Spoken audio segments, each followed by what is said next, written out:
Okay. Yeah, yeah. Okay. All And right. also Well, made. Yeah. welcome to the new pod. It's It's the new podcast. Dave and Soph Welcome, start a cult. Dave and Soph. Start a cult.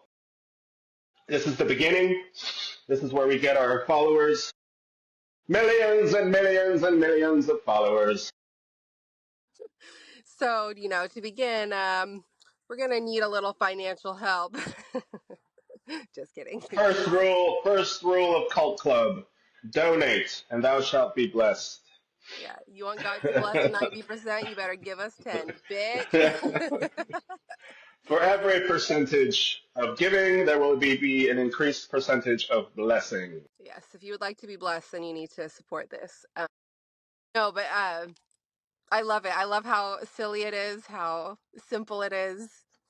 I think it'll be funny. At first, I was kind of worried because a lot of people actually really identify with the God in the breaking. Like when we were Hmm.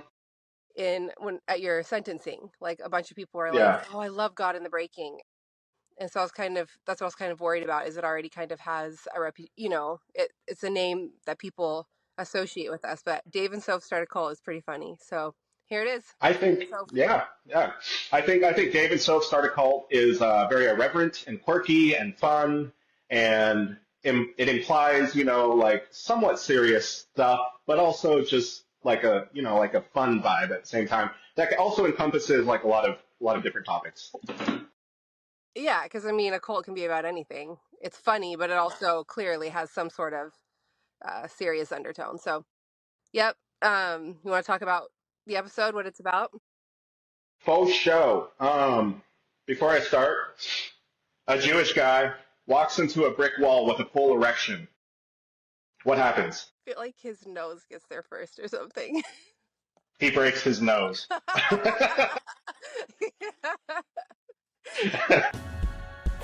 Get in line and settle down. That's Yeah. sorry to all our Jewish followers. Uh, I think I've heard that one before. I felt that I knew that answer. yeah, I saw that on who told, I heard that joke from Paul Rudd. He told me Yeah. personally. No, Yes, that's right. I think I saw like a TikTok of him telling that joke. yeah. Yep.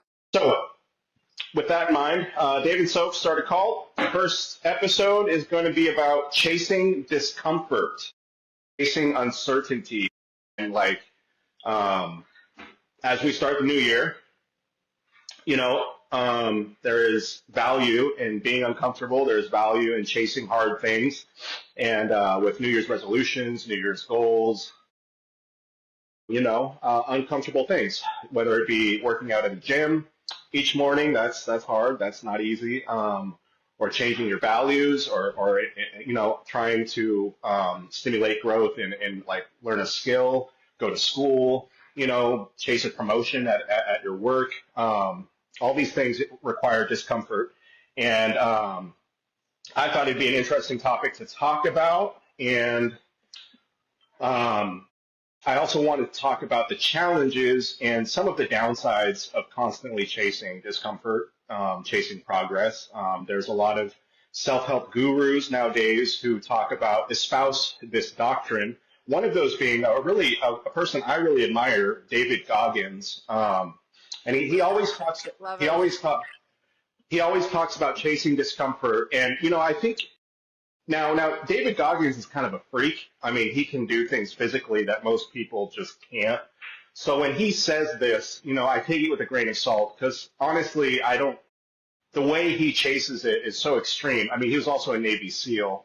I mean, he has tested the limits of his mental and physical fortitude so many times, and I don't know. And so I also want to talk about, is it realistic to do it when you hear these really like extreme dudes talk about this concept of chasing discomfort? Is it realistic? Can that be realistically applied? And how much? Yeah, the upsides and the downsides of chasing discomfort. Yeah, I loved when you sent me all the notes you had about it because I love Goggins. His book Can't Hurt Me changed my life. Hmm. But I Hmm. always tell everyone one of my favorite things about him is that he's so extreme. I don't really feel like I should try to emulate anything he does. I can like definitely just be inspired by him, but not.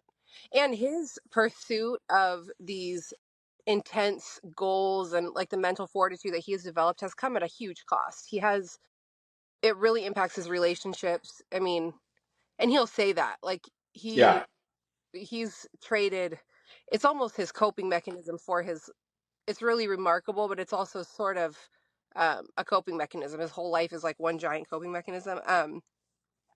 I was so interested by your idea that chasing discomfort can be harmful, because we like it's so inspiring, and I've never heard anyone really talk about the negative implications of being so focused on challenging yourself constantly that it can cause sort of a like a burnout, but also it can be sort of a distraction from dealing with life. But also you talked about when you were raised around a lot of chaos and discomfort, comfort can actually be the thing that is harder to chase and find the right balance for and actually figure out what comfort actually is. Comfort is not complacency or like searching for a way out. I mean, I have figured it out in my life that I chase peace really intensely because it's actually harder for me to find. Um Hmm. and yeah, that's interesting. It's really interesting. Yeah, I'm in the same boat. So like I have found that discomfort, uncomfortable situations, chaotic situations, I am most comfortable in. Like I'm used to that. That is my normal. So so for me, like, I have been uncomfortable most of my adult life. And what I do is I go in waves where I'm really extremely putting myself out there. But then there's a burnout period where I'm just exhausted from my anxiety, from being around people too much, from pushing myself too hard. And then I go into these depressions where, like I would live with mom and dad for like a year while I got myself back together. And I've done that I don't know how many times. And I think my mental fortitude, what it takes for me to be like a fully functioning human outside, is it takes a lot. And so like there is a downside to being uncomfortable all the time. Now the upside for me being uncomfortable throughout all these years is I've had to challenge my concepts of self like constantly. And what it's done, one benefit is that, it's helped me challenge my ideas of God. It's helped me challenge my ideas of friendship and relationships and what really matters in life, and asking these questions, and it wasn't because I was purposefully pursuing it. Like I wasn't consciously chasing discomfort. It was just kind of what I experience, honestly. Every time I'm like out in the world, I get very uncomfortable just in my mind. That breaking down of self on a constant basis for the last 20 years, it did provide some value in that it allowed me, for one, to really question who God is, and come to some conclusions, like, and recognize that, the God that I believe in now is so far removed from who I believed in the past. And that definition, that redefining of God, was only occurred because I was constantly challenging the concept of God in my mind. And so that's one of the upsides of challenge, right? And chasing discomfort is it gives self-actualization, where you actually create your own values, beliefs, identity, and concept, even of like the eternal. Like you're allowed to define those things in a way that you couldn't have done without extreme challenge. So, what about you? Yeah, I mean, it's actually kind of funny listening to you talk, realizing in so many ways, then you are still chasing discomfort. If what makes you uncomfortable is peace, then and you're chasing it, you're still just, I guess Yes. it's important to define what to not just see it as discomfort is doing really hard things and having huge goals, but discomfort is doing the personal work to figure out what is maladaptive in your personality and how can you address that. That's chasing discomfort. And that is yeah, that's been important for me to realize. Like I've been so uncomfortable most of my life that I've developed this sort of thing where I ruminate on everything. My brain is Hmm. always processing, always trying to figure out the subtext of everything, and it's actually really unhealthy. I have a really hard time believing anything is face value. Like I'm always trying to just overthink everything, which I mean, we should do a whole podcast on astrology. I'm so fascinated with it because um like it's really okay. You can like see into my closet back here and no one needs to see that. um I'm so fascinated with like if you look up just the hallmark personality traits of a Gemini, a June Gemini, one of them is you constantly think about things because you love information, you love processing, and you like Geminis never stop thinking. And it's actually been so relieving to me and interesting to like really look at like my birth chart and actually like realize, okay, some of what's going on is just this is like a hallmark of my personality and it's okay. But like what you were saying, we've been so uncomfortable. Um, I'm like so fascinated to hear your opinion on how it's affected your relationships because that's what I've been talking to my best friend Elle about is I realized I have a really hard time with very kind men. They make me Hmm. so uncomfortable. I used to think that they gave me the ick. Like that's what it felt like. That's what it feels like when someone's really kind to me. Like I feel kind of like they're I was telling my nail tech today, I love her so much, but I was telling her um it's weird in my head when a guy is like kind of a golden retriever, like when he has like sweet energy. In my head, he feels immature. Yeah, or just like, oh no, like just so sweet to me. My head, Yeah, I I feel know. like grow up. Like you're not a Yeah. man. Men don't. That's not a real man. A real man is stoic and a little bit of an asshole. And that's been really hard for me because I really want someone very kind and like gentle and more subdued. But then when I interact with someone who behaves that way, I feel like really uncomfortable. It's not like a turn off. I used to think it was. I'm realizing it's really uncomfortable for me.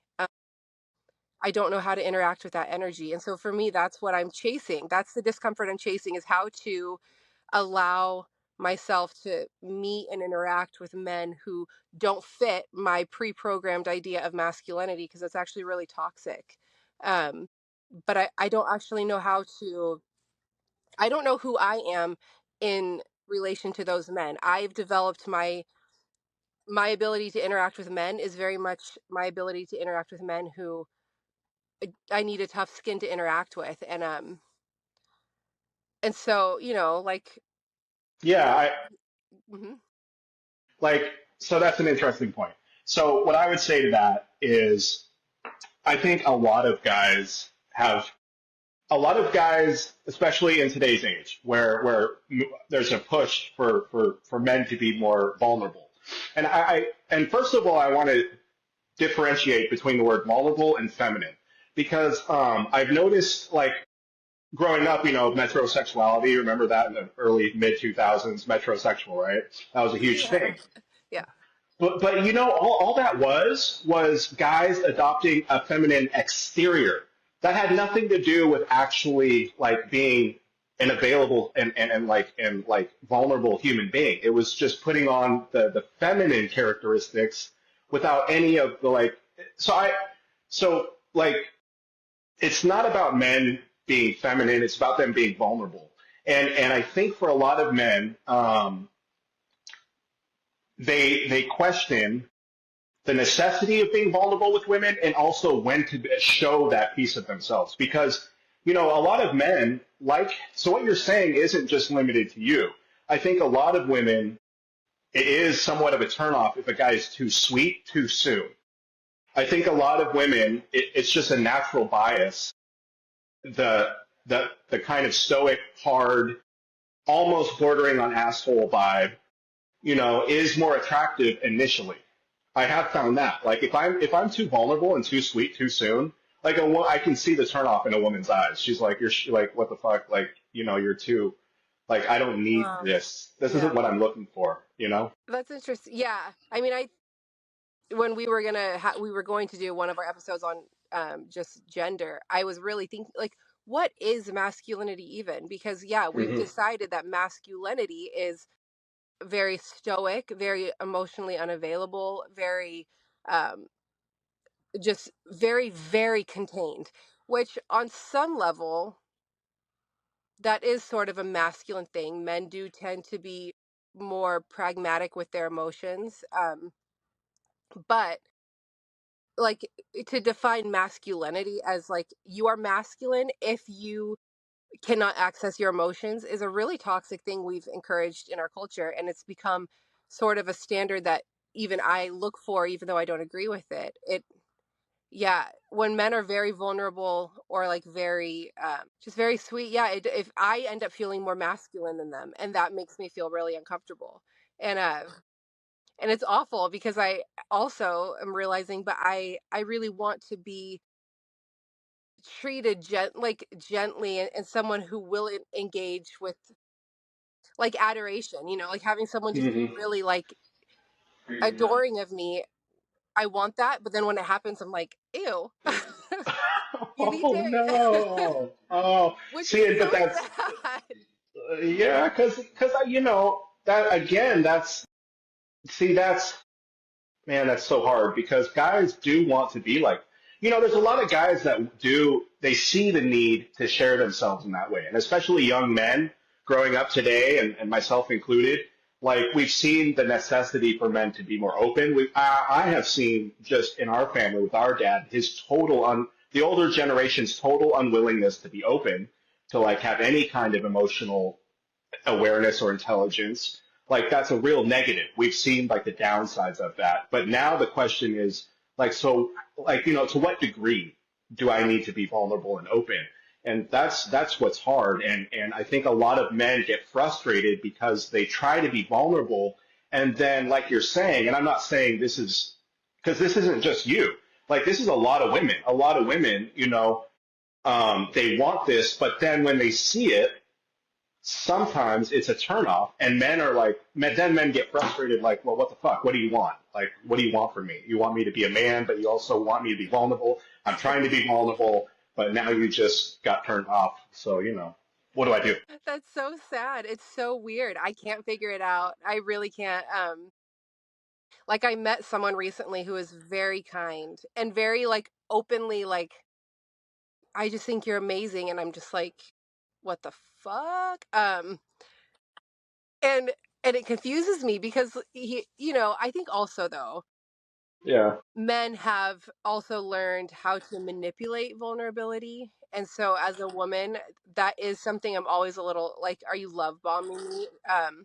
Because women don't tend to love bomb, but men do, because just biologically, I think men are the hunter. I don't know that I believe that that's just a social construct. I think men like to be in pursuit. And so they've learned, okay, if I am really vulnerable with my emotions and I open up, it gets me what I want. And women have learned that they see that vulnerability and that sweetness and they'll think like, you know, okay, and then they realize, oh, that was just a tactic to, sleep with me or to like make me do its manipulation. And so it's just an interesting thing. yeah, But when I think about like chasing uncomfortability for me, because I have huge goals that are uncomfortable. And I feel like I've done a lot of uncomfortable things as far as like being willing to be outcast and stand up for things. And um, you could say that that was chasing uncomfortability. But for me, I think it's actually learning how to trust things are what they appear to be and not trying to like mine for the problem preemptively, constantly trying to like force the issue to rise to the surface so I can deal with it right away. For me, I'm trying really hard to stop doing that. And in my relationships and in life, I'm always a little bit like waiting for the other shoe to drop. And so my mind never slows down. I'm constantly trying to foresee issues so that I can deal with them. I think we learned that in our childhood a lot. And I'm trying to not do that and to like force myself to just be at peace with my life and let it just flow and not be in a constant state of like hyper awareness. That's hard. I don't know how to do it. I haven't accomplished it, but I want to figure out how to do that. yeah, that's good. And that does require discomfort. I am learning one challenge I have been approaching is how, like we were just I was talking about 2 seconds ago, like being vulnerable and when to be vulnerable. I think just to go back to that real quick. I think part of the reason a lot of men have a problem with that in terms of with women is because they don't have appropriate outlets to be vulnerable in. And so they do end up sometimes like love bombing it. And I don't even know that it's manipulation. It's that they've never had the opportunity to actually do it. So what I'm learning though is like with NA groups, right? When I go to meetings, I can, if you want to see what like healthy masculinity looks like, you should go to a meeting because men in those meetings, they're very vulnerable and open and honest and transparent. And I mean, I suppose there, in mixed meetings with men and women, there could be some kind of romantic inclination, some kind of manipulative to it, but I don't see it. In most, even in mixed meetings, I see more often than not men who are putting their interior life on display for a crowd without any attempt to manipulate or subvert anybody's. It's just honesty. It's real transparency, and I am learning that if you have appropriate outlets like that where you can do it in a safe space where there's no where you're not going to be judged and where there's no like expectation that you have to like attain something because there's no it's not reward based. um if more men, honestly, NA meetings, AA meetings, all these meetings, like they're not, I'm realizing they're not just like, it's not just for addiction. Like a lot of people could learn from these kinds of meetings. Like there is a lot of value in a group of people coming together, sharing their common struggle and in a way that is healthy and constructive and just being allowed to share. And there is something so therapeutic and it would be so healing for so many people. And I'm learning that and I think a lot of men should learn, to find these kind of outlets, these non-judgmental safe spaces with peers who respect you, and it's not reward based. You're not doing it for something. You're just doing it to like really just be a whole person, to live a full life. If you can do that and have that healthy outlet, I think what you'll find, and this is what I'm learning, is when it comes to romantic relationships, because you already have that healthy outlet, you'll reveal yourself in a healthier way. So you'll slowly begin to be. It'll make more sense when to be vulnerable with a romantic partner because you already have that outlet, if that makes sense, instead of just vomiting all your shit onto another person. That is so fascinating, David.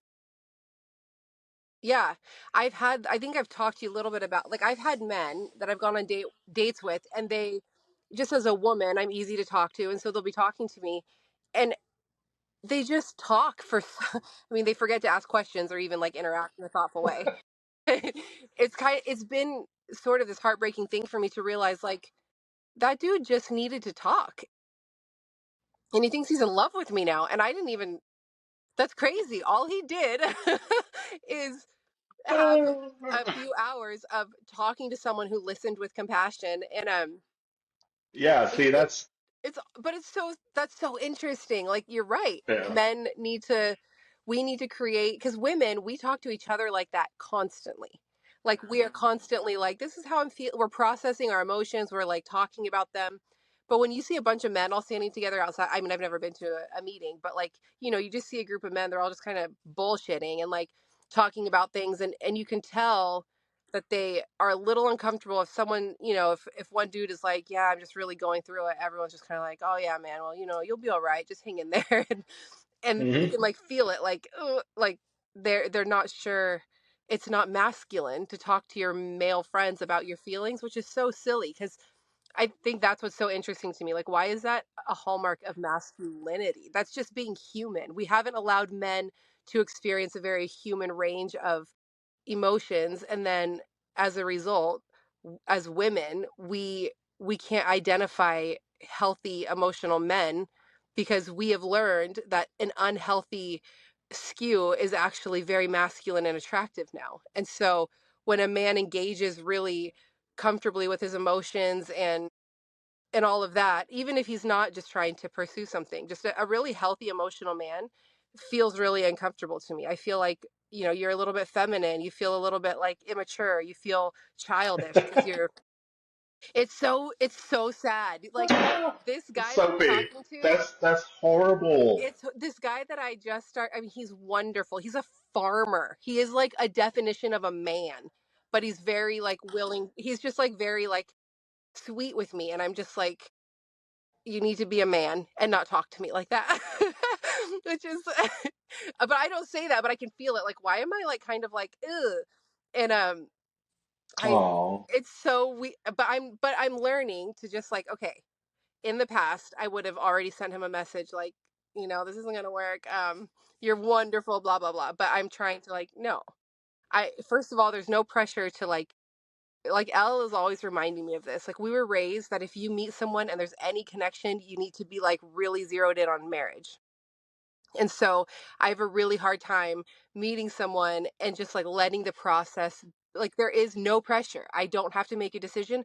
I don't have to know right away. Like I don't have to like, it's been a week, so I should have a gut feeling right now if I'm going to marry this person, and if not, I should end it. Like I can't know that. I can just trust the process and go slow and keep interacting and not push someone away or just like feel uncomfortable and end it immediately when there's still a lot of curiosity and things that I love, and just like be patient with my own self and realize my initial pushback is maladaptive, and if I wait it kind of simmers down and I reprocess and I can keep coming back until I can let someone be nice to me. yes, absolutely. That's going to require work on your end. That's and at least you can recognize that that's part of your struggle. That's one of your issues, and that's going to take work because there's a lot of good men out there, and man, I think even though there might be a tendency to view that kind of man with disdain, the reality is I think we all want a partner like that, and I think that kind of man, if it's healthy, if they can reveal themselves in a healthy, vulnerable manner, they can be an incredible partner. They can be someone that's truly uplifting in your life and that will bring incredible value and joy to your life. So keep that in mind. But I was gonna switch. Do you mind if we switch real quick to this? No, yeah, go for it. Hey, get out of here, you fucking guy! You fucking guy. No, loudspeaker. There's a loudspeaker right outside the door. Fucking guys, just the Dementors. The Dementors are in the corners. People are gonna, if no one's watching this, are gonna be like, I think David's having an episode. I can hear them. Anyways, do you guys hear that? Do you hear that? No, it's just. I was going to switch to the downsides of chasing uncomfortability or chasing discomfort because I was going to, like we were talking about at the beginning of this conversation, because we're so used to chaos, and I see this with a lot of the addicts here. We're so comfortable with chaos that for us, chasing discomfort means learning to be comfortable with peace and learning to be comfortable with stability and learning to be comfortable in a position where you're not chasing anything, you're not striving for something, just learning to just literally just enjoy. If you're going to well, you need to talk to the lobby or we'll leave you here. You will get a week of all the heat. Fuck you, motherfucker. I'm trying to enjoy my stillness. That's Jeremy. He's not bad. He's just Jeremy. Um, but no, like learning to just enjoy peace and stillness and I am adapting. Like I don't know what to do with myself when like everything is good, everything is happy, and I'm just like, what can I do to self-sabotage right now? Like, what can I do to introduce a little anarchy? Like when things are good and I'm just sitting there and I'm tapping my foot and I'm like, I need to do something, and like I don't feel at peace with peace. And that's really fucked up. That is a maladaptive, like insane, like fucking mechanism right there. So I think for people who have been raised, and here's the interesting thing is David Goggins was raised in a very chaotic environment. And so, throughout his life, he has chased chaos. And part of me wonders if, obviously for him, it's worked. Question though, if he has a full life, like like relationally, like does he have a wife? Does he have a wife?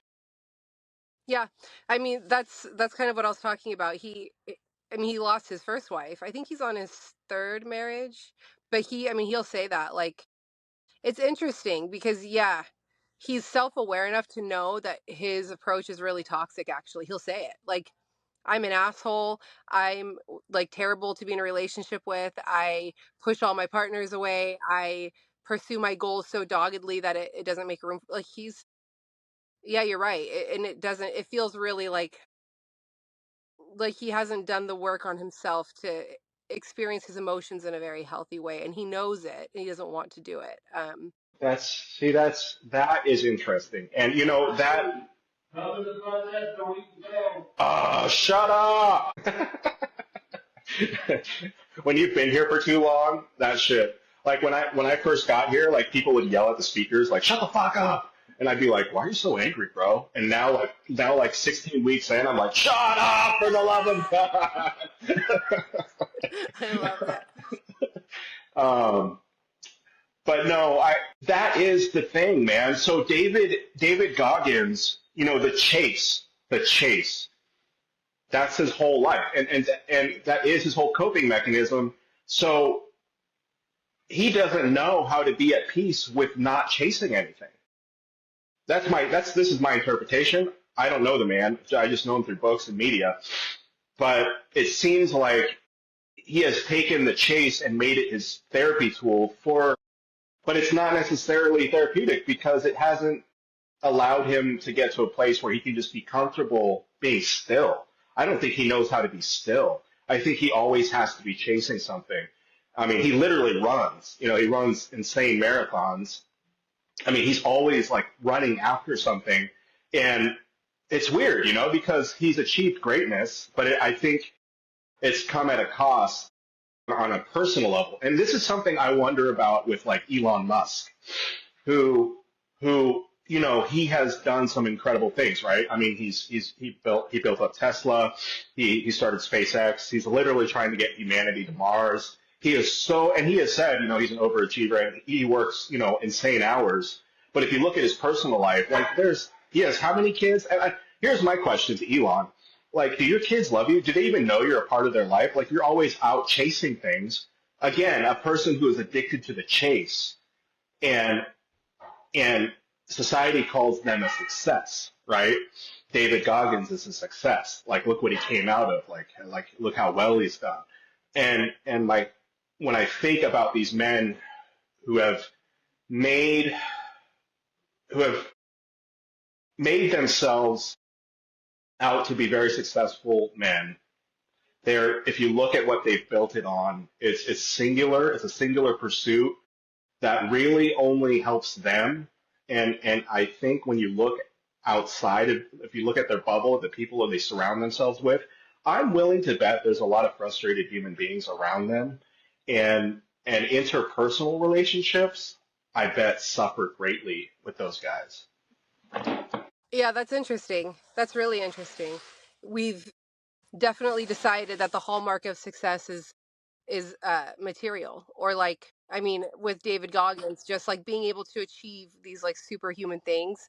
Like, wow, you are a success. But yeah, are you if your relationships don't thrive? Like, I think when I think of a really rich person, like if you were to say, explain like what it means to be just a very rich person, it would have very little to do with money, like Hmm. when I think of Hmm. someone who like everyone around them they have like a big support group of people who just really value them and hold space for them. And, they have friends that are like genuine, true friends. To me, that is like a marvel. Like, whoa, like what a thing to be able to have a community of people. Um, but I mean, that's not how we as a society view success. I mean, I don't even know that. I mean, I would say Elon Musk and David Goggins are hugely successful, but you're right. Elon Musk, you don't you don't get the sense that there's a lot of people around him who feel very loved by, like he's not spoken of as like this very loving, warm person. And neither is Goggins. There's like a brutality to their personalities that has made them like materially successful but not rich. And Yeah, that's interesting. it is interesting, and I guess that's the downside, right? Of chasing discomfort. You know, if you and I think the downside is not in the word discomfort. The this downside is in the word chasing. And if you're always if the chase becomes the singular goal, you never have time. You never become a person who's content with not chasing, just being still. And what I'm realizing is that people who are comfortable with being still, who can enjoy peace, who can truly enjoy stability and get pleasure from just quietness and solitude and stillness. Those I think those tend to be the people who fuck you. I will murder you. All right. I'm not going to murder anyone. Don't worry. That's a joke. Or is it? um, but people who can enjoy it, who have that ability to not always be chasing things, who they are the kind of people who are rich, like in family, rich in friends, rich in that I think is actually a whole person, who can it's a balanced person. Here's the thing about balanced people. They don't generally fit modern descriptions of success. If you look at all our modern successful people, what you'll find, in my opinion, more often than not, is an imbalanced human being. I mean, if you think about the Steve Jobs, the Elon Musks of the world, they are unbalanced as fuck. There's a lot of things in their life that suffer because of a singular vision, and nothing outside of that matters to them. And so what that creates is an imbalance, right? And so to part of this treatment, being in recovery, is about finding balance in life. It's about being able to be content with balance and peace and joy, and that requires a person to to not always chase, like to give up the chase, running the streets, chasing after drugs, chasing after women, selling drugs, doing crimes. Like those are all chasing, those are active things, right? And part of recovery is being content with what you have right now. And that is, in a society like ours, that skill is not only underrated, it's undervalued. Like we don't value that. We don't value, our society doesn't value healthy human individuals. It really doesn't. Yeah. Yeah, that's so fascinating listening to you talk about that and realizing, I mean, it's an interesting thing because I think when I look at the way I just got to where I was required sort of this really singular focus, but learning how to like balance that, like, okay, well, you've accomplished this, and now pull back and invest into your relationships and don't always be in pursuit of just this life that you think you need to because it is important. Like I'm listening to you and thinking, okay, so then what is that balance? Because we can't just say, there's kind of this You can't always be still. well, and you can't just like seek harmony. I mean, a little bit of disruption is really important. But you're right. Like we value people who are really, really like determined and can can kind of pull ahead of the pack, and that is remarkable. And I do think it's necessary. Like we wouldn't have a lot of what we Yeah, have yeah. accomplished without people with that mindset of, but I was Hmm. thinking, like my marriage, the ministry was the only thing that was the focus, accomplishing this, and it came at a tremendous cost. Hmm. And while this like ministry was thriving, I mean, people were like blown away by our church, and like the people who were coming, it looked outwardly it was a massive success, but actually it was an utter failure because the relationships inside of it, all of them, it wasn't just the marriage, the children, our kids, their relationship with their father, like there was no, we had no friends in our, we didn't have any group of friends that we would like interact with if it wasn't like a networking thing.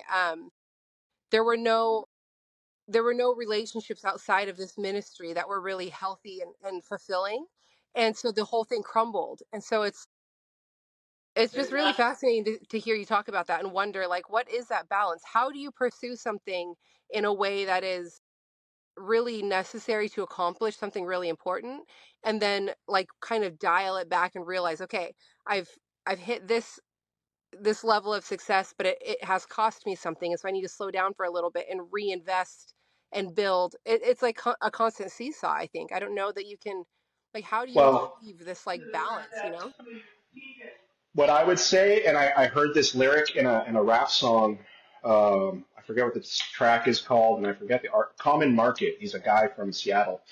He's a rapper from Seattle, but he there's a line in one of his songs that says basically, you go out and make pledges to plant 15 million trees to protect the environment. He says, why don't you just plant one for every one you take down? It's an interesting line because it speaks to modern thinking, which is essentially we make a huge sacrifice and then we try and make up for that huge sacrifice by going above and beyond what is even, like 15 minutes, these pledges, right? We're going to plant 20,000 trees, for every single one we pull from. And it's like, you wouldn't have needed that. First of all, what that means is it requires a lot of effort. That requires a lot of effort, more effort than what is. If we would just take one for every one we take, we would give one. You know what I'm saying? Like that transaction would be balanced every time. So take time, every time you take 8 hours to work for your family, you take 8 hours to give to your family, to like be with your family, right? Like if the transaction was equal at the beginning, like it would balance itself out naturally. Our society encourages us to fuck up a lot, to just like it encourages us to not like we have to always what is like a diet, like all these fad diets, right? Because you're trying to make up for this excessive amount of like eating. Like, it encourages us to eat McDonald's. We're inundated with McDonald's and Burger King ads. So what do? We eat all this junk food.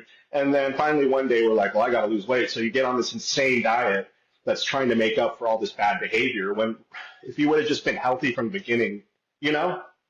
Does that make Yeah, sense? it does. Yeah, I think I know what you're saying. Like we're encouraged to make big sacrifices and like, but like, just work, work, work, but then go take your family on a big vacation. But it's like big gestures do not make up for all the small moments that you've just missed. Yes. Yes. Um, because that was a huge problem in my marriage is there would be this like everything would reach this pinnacle moment of like you haven't helped me for months. I am so overwhelmed. And then there would be this giant gesture of help. Or, like, okay, I'm going to clean I'm going to do all these tasks that haven't been done. I'm going to help you with the kids and like spend one day just really helping. And then it would be like, okay, that should carry you through the next few months. And like, that's not how you live a life.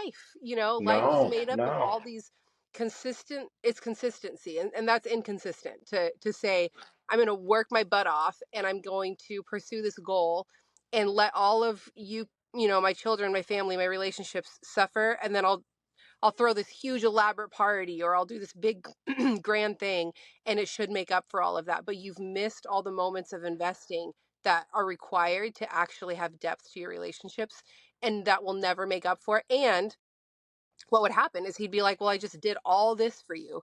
And it would be so confusing because I would feel like, yeah, I wish you hadn't. I wish you just showed up every day and not. I don't want the big gesture. That feels almost like an apology and not Yeah. just like living a life with me. Like it's the but it's hard because also that sort of like very narrow focus allowed him to accomplish pretty incredible things, and I think you could make that argument for people in these big careers, and we need the David Goggins and the Elon Musks to accomplish these things, but Do we? you know and I mean, even like doctors who have achieved like medicinal like breakthroughs. When we But read look at about what they've done, they've like been in the lab their whole life. They sacrifice so much. There is a level of sacrifice required to get to some of these outcomes. But, also I think you could argue, yeah, those people, that might be their mission here on earth, but that is not a healthy thing to strive for or to look at as the standard for what you should become, you know? well, when I look around me at all these addicts, I don't just see people addicted to cocaine and meth and fentanyl. I'm beginning to see like a universal addiction to a myth. It's a myth that we're all addicted to a myth. And it's the one we're describing right now. And honestly, I, progress is overrated. You know, I see a lot of unhealthy people as a direct result of our chasing this myth. And I not to, it's not saying that I don't appreciate having an iPhone. I'm not, you know, I'm not trying to practice be a hypocrite. No, I'm not gonna, you know, I understand that I have all my indulgences, you know, yes, you know, they are built on a lot of these so-called great men. I question the greatness aspect, you know, like it's a myth. It's a myth that we can all be Tim Cooks, we can all be Steve Jobs, we can all be Elon Musk, LeBron James, and that somehow that is the pinnacle of human success. And what I see is a nationwide addiction to this myth, and more often than not, I think it leads to really unhealthy people. And that's why I question, you know, how much. Yeah, I don't know. I don't know how important is it really to have. Yeah. Yeah, it's interesting. I read a quote that said the cost of anything is how much of your life you're willing to trade for it. And and we've talked about it so many times, like this idea that I'm just going to work this job so I can go home, go to sleep and repeat it and really actually not live a life. Is that successful? Why is that the idea of success? And I mean, of course we have to work jobs and Yeah, yeah. it's Work isn't. important. It's important, but it like I do you know who Tim Ferriss is? I He don't. wrote a book called The 4 Hour Work Week, and then he wrote another one called, I think, The 4 Week. He's really obsessed with so he's like hugely successful. You would find him really fascinating, but he became really obsessed with this idea that you can be incredibly wealthy and successful and not be a workaholic. And because if you're just a workaholic, what is it even for? You're earning all this money, but you're just earning money to earn money. You're not actually experiencing anything. And so he came up with this idea of a 4 hour work week so that you work really hard. And I mean, his book is really fascinating. Like, it is like you zero in, you accomplish, you figure out how to, you know, train your mind to focus and not be so distracted so that in 4 hours you can accomplish what you normally would in eight. But then you're done and you go live your life. And the focus is you leave your work at work and you only work for 4 hours a week. He works for 4 hours a week, but he accomplishes so much in that time, and then he just goes and lives this really really full life. I mean, he's very motivational, very inspirational. And I don't know how achievable it is, but you should read it. It's really fascinating to Yeah, read his perspective on the American dream is is a rat race, and it's not actually healthy if you're working just to outwardly show that you have material wealth, and that makes society more comfortable with you. You're actually not accomplishing anything. You're probably miserable and your relationships are suffering. And there's just a whole life that you could be living that you're trading for this pursuit of this dream that is very flawed. And, I think we've talked about this so much. It's so interesting to me because I feel like over the years, you and I have discussed this so often, this like feeling of despair when we think about just spending our whole life working a 9 to 5 and not actually living. yeah, yeah. Just despair, absolute despair when I think about life in that term, in those terms. Yeah. You know, I was going to say, you know that the phrase trickle down economics that Reagan invented. You know, trickle down all that money. I just thought of something. I was like, what it really is like trickle down dysfunctional behavior. Like the I don't know if trickle down economics really works, but I know that what has trickled down from the aristocracy is like really fucked up people, like fucked up behaviors and thought patterns and shape. You know, like that's trickled down enormously into all of our minds. Yeah, and you know what's really crazy is living here in Boston, there's so many minority or like immigrants. uh, And I've had a chance to talk to a lot of them. And you know what's really heartbreaking is when I've talked to like, so I was in Uber the other day and the guy driving was from Haiti, And I started talking to him, and he was older, and I started talking to him because he's like dad's age. So I was like, man, it's so heartbreaking when someone that age is like driving Uber. Like, what are you doing? And this guy is in training to be a sheriff, actually. And at 65, he's restarting his career because he's trying to make a living for his family. And I just asked him, like, how long have you been here? And he was like, I've been here 16 years. And he has two boys who I think they were like 11 and 15. And I just asked him, are you glad you came? And he said no. And I've talked to so many immigrants who say that, and the same thing. Like, I came to America because I wanted my family to be safe because, they're fleeing really just violent countries. Hmm. And I thought that I could provide a better life for them. But all I do is work. All of them say this. All we do is work, work, work. No one knows anybody. We have no community. Our neighbors don't know us. They don't want to know us.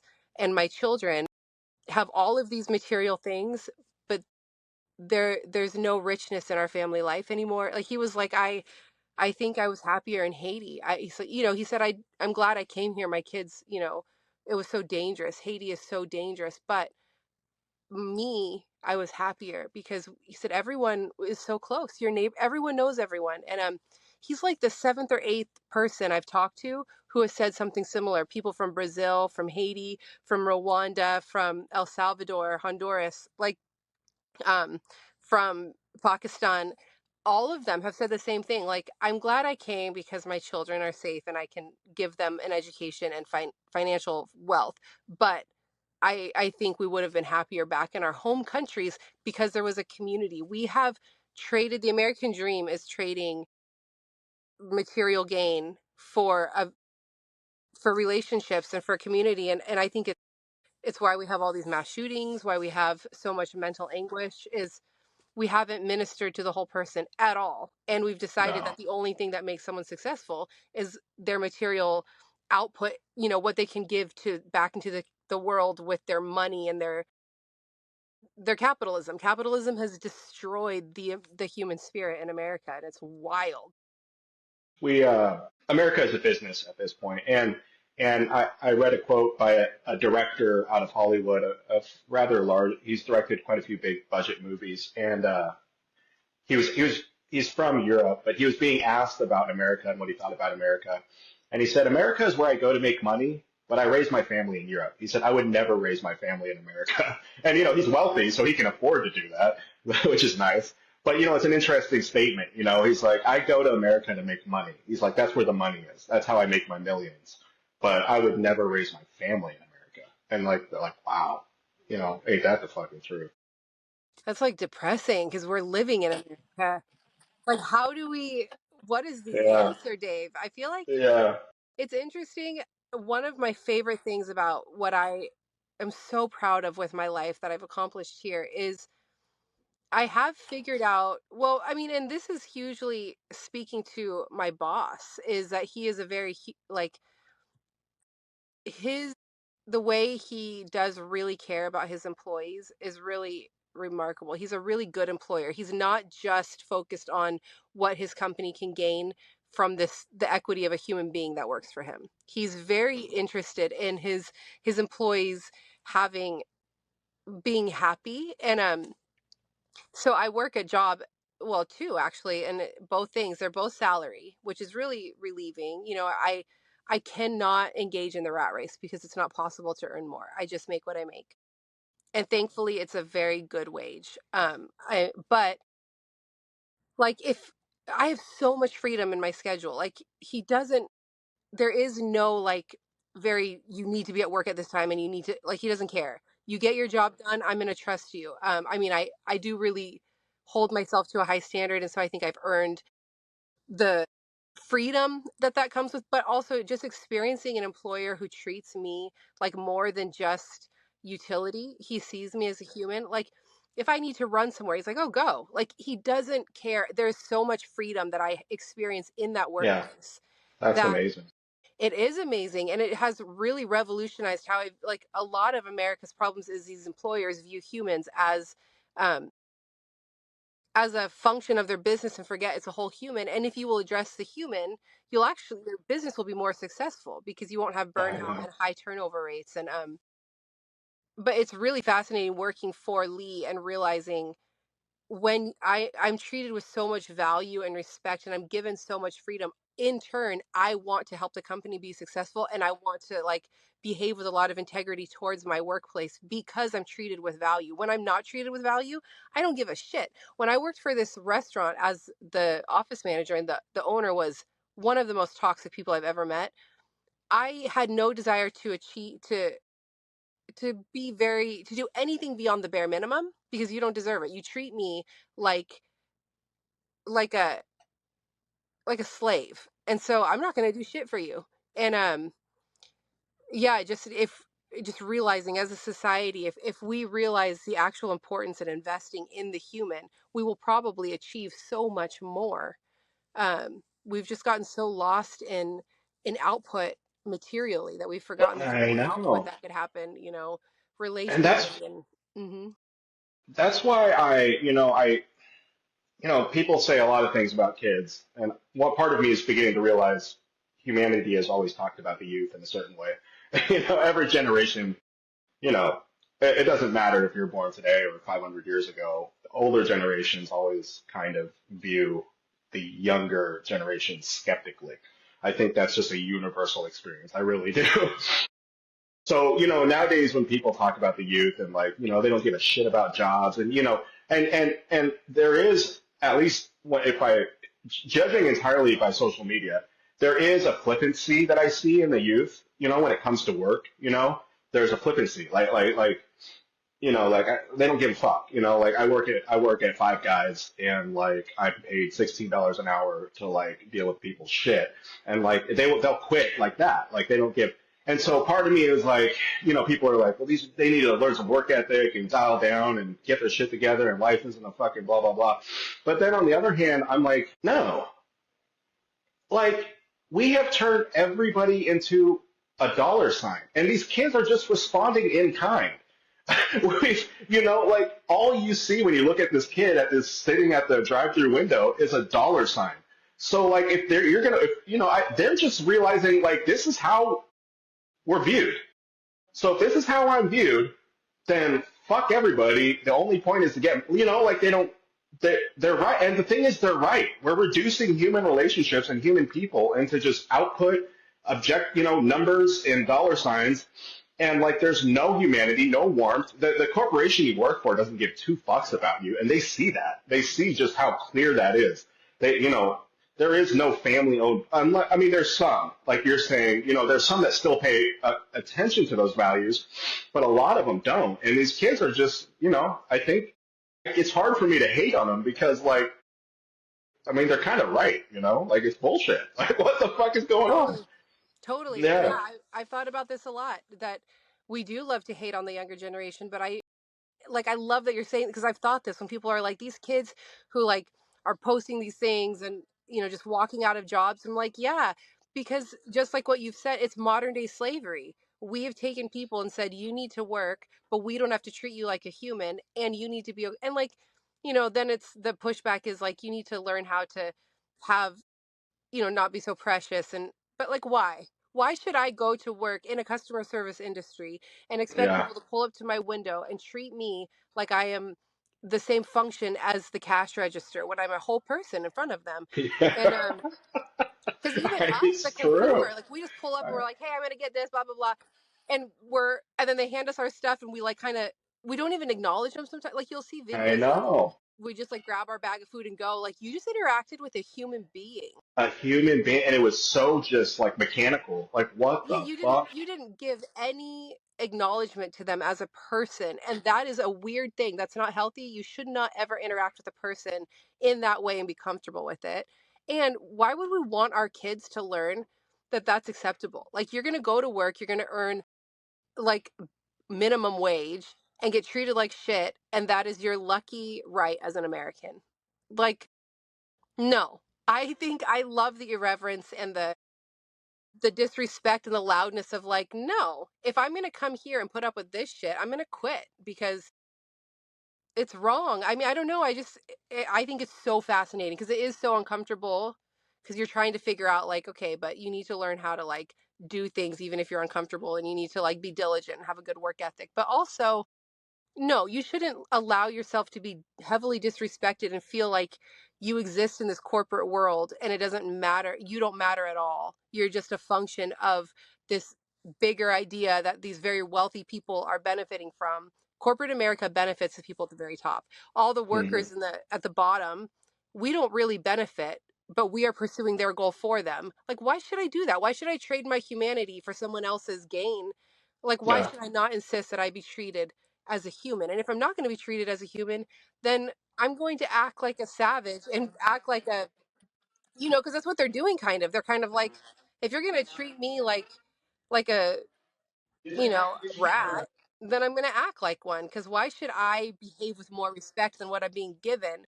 And you can make an argument like, well, that's what character is doing the right thing when no one's watching. But like, no, fuck you. I think that's a convenient cop out for how we've started to treat our majority of the workers in America, is telling them you shouldn't want to be treated like human. You should just be proud to have a job.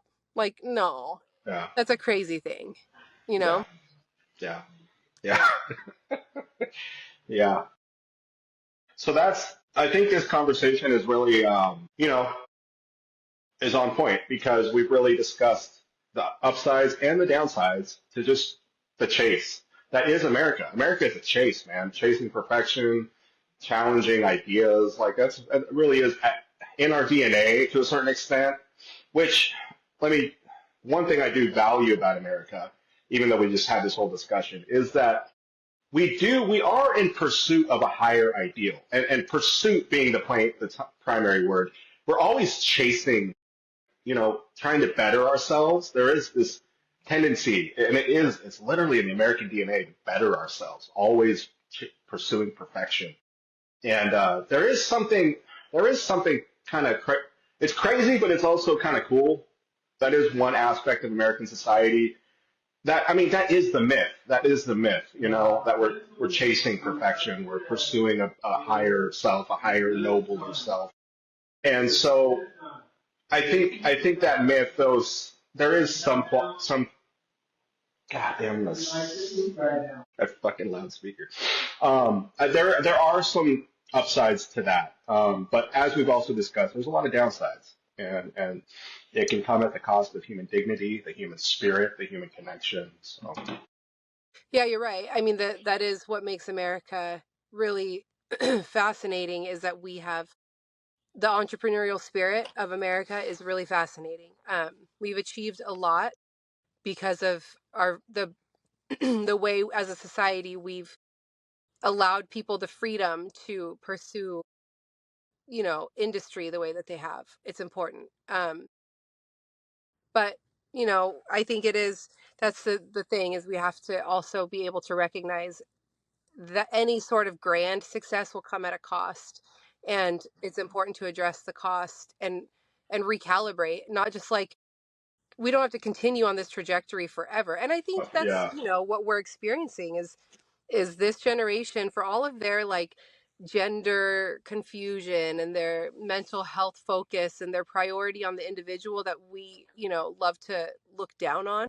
We are seeing the pendulum swing the other way to kind of right our own mistakes. We Hmm. created such a brutal gender binary that's really toxic.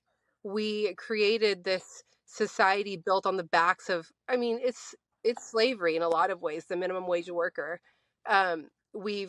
We've become so corporate, we've lost the human, and now we're seeing that pendulum. It inevitably has to swing to the complete other side to ever come back to the middle, and that's our bad. We are seeing the consequence, and not that the gender thing is some negative thing, but kind of. I think what we're seeing is this generation of kids saying, you told us that men and women have these very strict roles, and it's been really toxic and really painful, and we've watched entire generations be really lost by this idea, and so we are going to eradicate your gender binary and redefine it in a way that's probably going to be much more healthy. But you're going to have to see the really negative pushback first, and we're going to do away with all of that. It's going to be uncomfortable. It's not going to be balanced. It's going to be almost violent, and then it'll kind of right itself, and that's our fault for being so unhealthy in our pursuit of these ideals that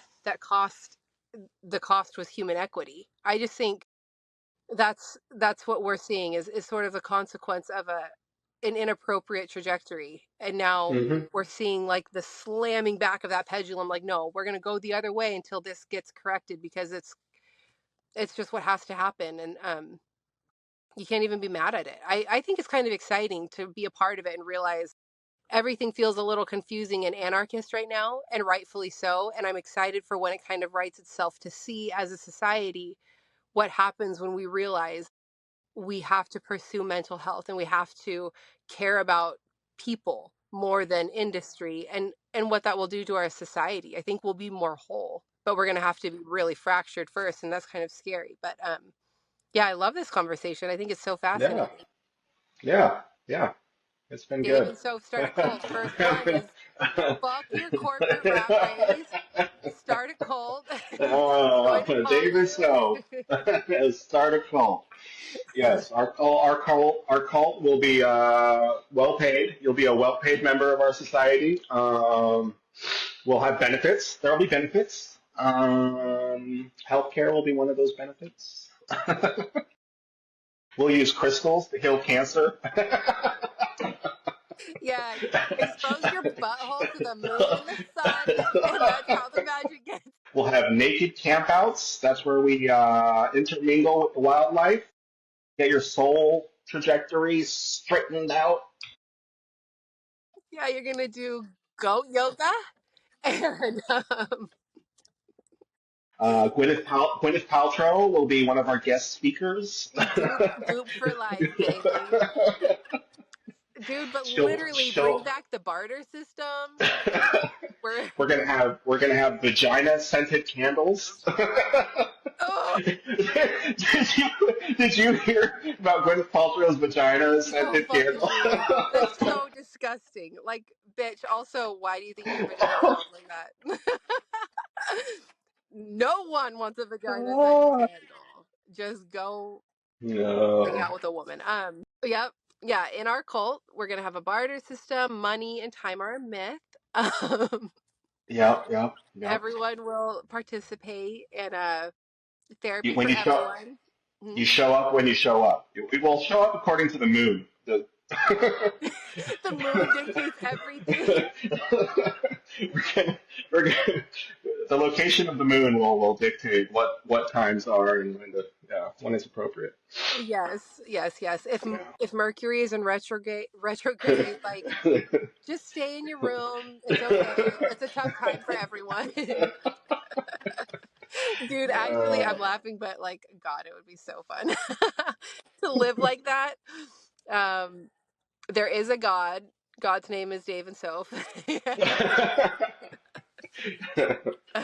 yeah. are required to worship daily, so And we don't tithe, but we do take bribes. Bribery will be an accepted form of payment.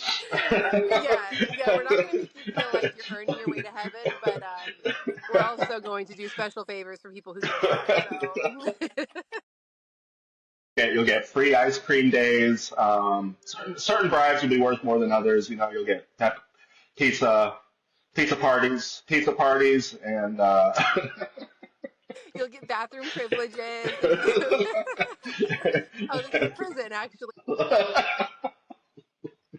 oh man, Yeah, yeah. No, this is great. yeah, It'll be fun to talk about the cult and what it means to be a part of the cult, yeah. We'll have to. It'll be a living document. We'll modify it as it goes on. as the Bible is too. So is our doctrine. It is the living word of Dave and Soph. Bible is not a living document. It's written in stone. It's alive. Yeah. Yeah. Well, should we change we're going to change our logo and everything, right? Yeah, Yeah. I'm working on it. You are? Yeah, Will that'll it be soon. ready by Wednesday? Yeah. Oh, okay. Yeah, Okay. by the time you see this, we will have a new logo. Okay. But I do think it's important. We're not giving up the poetry. I do want to keep pursuing that in the writing. Yeah. It'll Yeah. always be a part of our story, and who we are, and our page will be that, because that is a huge part of us, is that It it's the is. written expression of our experience. But this is just going to be the more irreverent sort of, um, just a different facet of the same thing. But Yeah. A little bit broader. yeah, yeah, Broader. Yeah. yeah. All right. Well, love you. It All was good right. to talk to you. Love you too. Yeah. Have Talk a good soon. night. You too. All right. Bye. Bye. Get in line and settle down. Get.